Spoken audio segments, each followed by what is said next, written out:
आसान हो जाएगी और आप ग्रेजुएशन के साथ साथ अपने आप को प्रिपेयर कर पाओगे। सबसे पहले जो चीज हम समझते हैं कि ग्रेजुएशन के साथ क्या प्रिपरेशन करनी चाहिए, जवाब है हाँ, क्योंकि यूपीएससी की तैयारी में मिनिमम 2 से 3 साल का समय लगता ही लगता है। ये एग्जाम बहुत कंप्रिहेंसिव है। क्यों है इसके बारे में आपसे भी मैं बात करूंगा। और जो सबसे बेस्ट टाइम होता है, सबसे इंपॉर्टेंट टाइम होता है, वो होता है ग्रेजुएशन के साथ आपका समय। सो लेट्स स्टार्ट, हम लोग जो है शुरू करते हैं और बहुत इंपॉर्टेंट तरीके से समझते हैं कि ग्रेजुएशन के साथ यूपीएससी की तैयारी कैसे करें।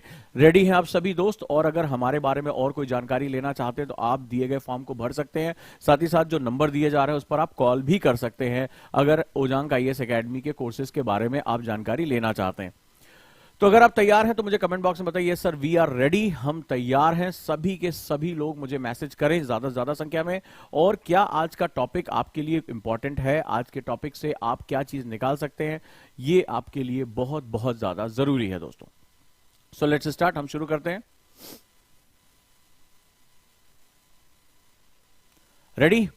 पेन और पेपर आपके साथ होना चाहिए। 8 स्टेप जो मैं बताऊंगा वो 8 स्टेप आपकी तैयारी का सबसे इंपॉर्टेंट स्टेप हो सकता है।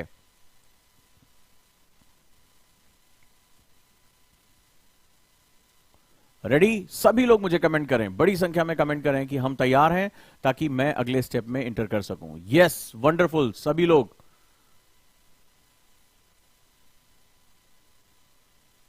और एक एक स्टेप को बड़े ध्यान से समझते जाएं, सॉल्यूशन मैं आपको देता जा रहा हूं। तो चलिए शुरुआत करते हैं। और शुरुआत करते हैं उस हौसले से जिस हौसले का नाम जिंदगी है। और कहते हैं कि जिस काम में काम करने की हद पार ना हो, बड़ी ध्यान से इस लाइन को लिख लेना आज, जिस काम में काम करने की हद पार ना हो वो काम किसी काम का नहीं है।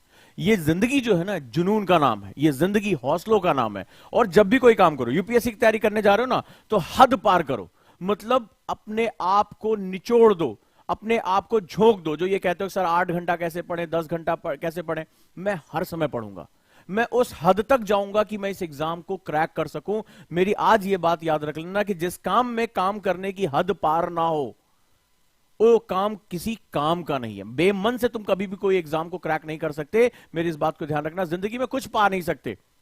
एक खिलाड़ी सालों साल एक प्रयास करता रहता है, एक चीज वो करता रहता है, तभी वो महारत हासिल होती है। अगर कोई तबला बजा रहा है तो वो रात दिन रियाज करता है, रात दिन रियाज करता है, तब जाकर उसमें वो आगे पहुंच पाता है। तो याद रखना कि जिस काम में काम करने की हद पार ना हो, जुनून पागलपन चाहिए, वो काम किसी काम का नहीं है। इसी फलसफे के साथ हम तैयारी शुरू करते हैं। बोलो अब मुझे वादा करो मुझसे कि हां हम इसी फलसफे के साथ अपनी पढ़ाई करेंगे, इसी फलसफे के साथ हम आगे बढ़ेंगे, इसी जुनून के साथ आगे बढ़ेंगे और अपने आप को पूरी तरह से झोंक देंगे यूपीएससी के लिए। और झोंक दो, जहां पहुंचना चाहते हो वहां बहुत आसानी से पहुंच जाओगे। शुरुआत करते हैं दोस्तों। और सबसे पहले हम बात करते हैं स्टेप नंबर 1। पहला स्टेप कि अगर आप अंडर ग्रेजुएट हो या आप तैयारी कर रहे हो, ये 8 स्टेप आपकी जिंदगी के सबसे इंपॉर्टेंट स्टेप हो सकते हैं।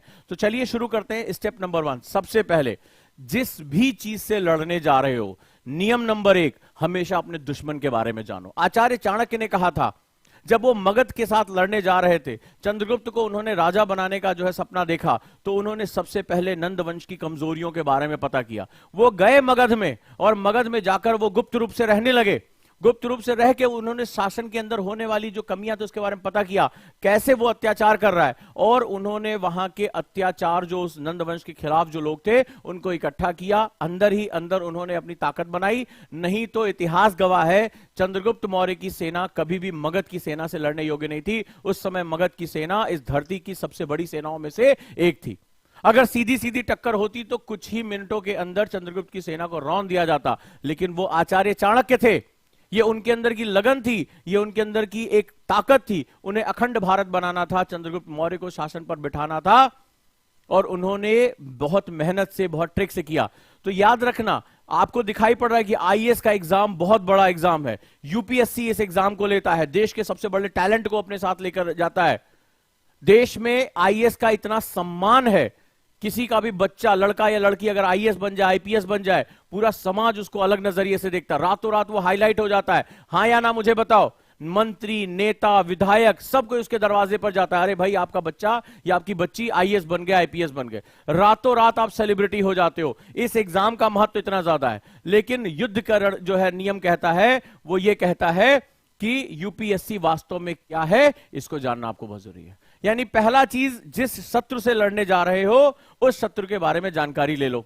तो UPSC union public service commission को कहते हैं, एक कॉन्स्टिट्यूशनल बॉडी है जो देश के इस एलीट एग्जाम को कंडक्ट कराती है, और इसका जो पर्पस होता है वो देश के बेहतरीन ऑफिसर्स को लेकर आना। क्यों?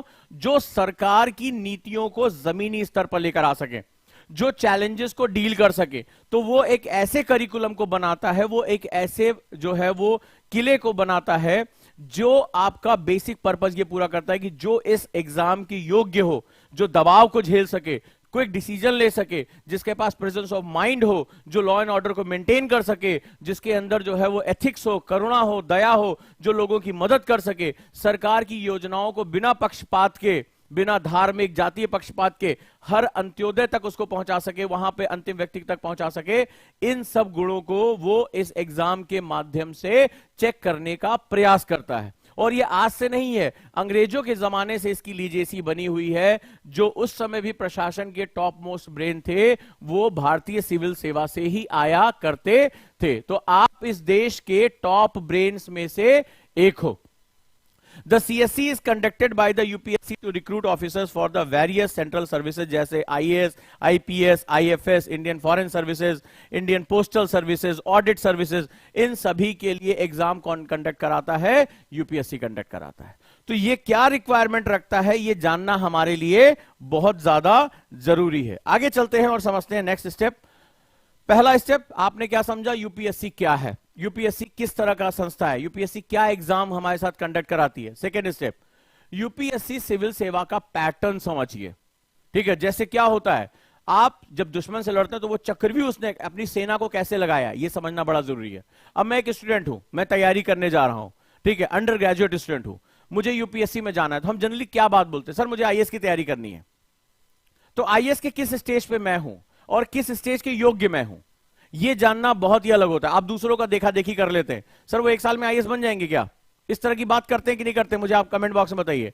लेकिन मैं कौन हूं, एग्जाम मुझे देना है, एग्जाम मेरे लिए है, मेरा स्टेज क्या है। तो इसमें स्टेज जो होता है वो 3 स्टेज होते हैं। यूपीएससी प्रीलिम्स, ठीक है, अब प्रीलिम्स लोग कहते हैं आईएएस बनना है, प्रीलिम्स का स्टेज बिल्कुल अलग होता है, ये ऑब्जेक्टिविटी के साथ है। प्रीलिम्स का स्टेज बेसिकली हमारा जो है वो एक तरह से छानने का स्टेज है कि जो नॉन सीरियस स्टूडेंट है या जिनका फंडामेंटल क्लियर नहीं है उनको ये निकालकर बाहर कर देता है, राइट। जो ये छानने का, ये क्या होता है, एक छन्नी का जो है स्टेज होता है। तो इसमें क्या होता है, ढेर सारे बच्चे, जैसे फॉर्म निकल रहा है यूपीएससी का, तो आप फॉर्म भरना आज से शुरू कर देंगे। तो अभी क्या होगा, इसमें ढेर सारे बच्चे, 13 लाख के आसपास उम्मीद है कि इस साल फॉर्म भरेंगे, ठीक है। उसमें से काफी बच्चे, लाखों की संख्या में बच्चे पहुंचेंगे, उसमें से केवल कुछ हजार बच्चे, 12 से 14 हजार बच्चे वो जो है वो एग्जाम में मेंस के लिए जाएंगे। तो आखिर इस एग्जाम का नेचर क्या है, इसको कैसे मुझे तैयार करना है। आप अगर सोच रहे हो कि आईएएस केवल एक स्टेज है, नहीं, ये 3 स्टेजेस और तीनों की रिक्वायरमेंट अलग अलग है। प्री का जो स्टेज होता है मैंने पहले बताया, ये बेसिकली ऑब्जेक्टिविटी का स्टेज होता है, निगेटिव मार्किंग होती है, और ये देखा जाता है कि आपने जो पढ़ा है उस पढ़ाई के दौरान आपने रीजनिंग करके पढ़ी है कि नहीं। अगर मैं कहूं कि प्रीलिम्स का एग्जाम रीजनिंग का एग्जाम है, रीजनिंग मतलब आप अपने ब्रेन को इस्तेमाल करके सही विकल्प चुनने की क्षमता रखते हैं